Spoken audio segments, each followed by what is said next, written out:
Zimbabwean authorities are set to criminalize the high exodus of the country's medical workers to foreign nations, which is believed to be affecting the health sector.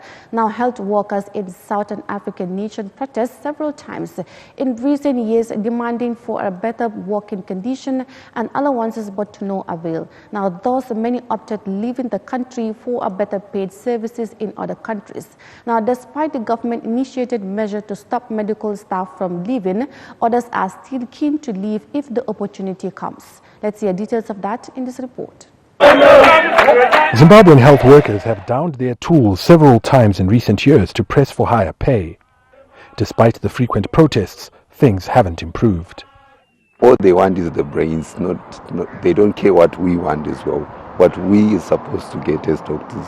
The remuneration is very poor. They recently doubled salaries for other workers, but they're not for doctors. Yet they classify us as essential services.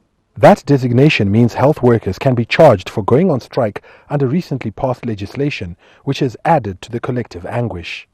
The medical practitioners have been left frustrated by the lack of willingness to come to the negotiating table by the authorities. They say several requests for meetings to discuss their grievances have been ignored.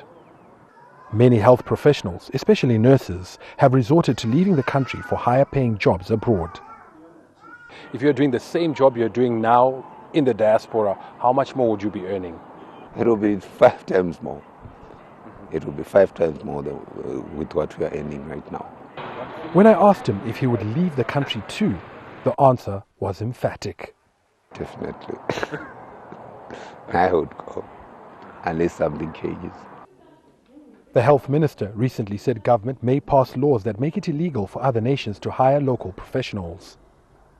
Why there is the brain drain in the first place? I think that's the question they should be asking. Why are doctors leaving? If they can't afford to pay what they like, what we would like, and then that's what happens. People seek greener pastures. That's what happens. So they need to address that. They have to find a way. Government has previously said it can't afford the wage demands and has offered several non-monetary incentives, including subsidized housing and transport.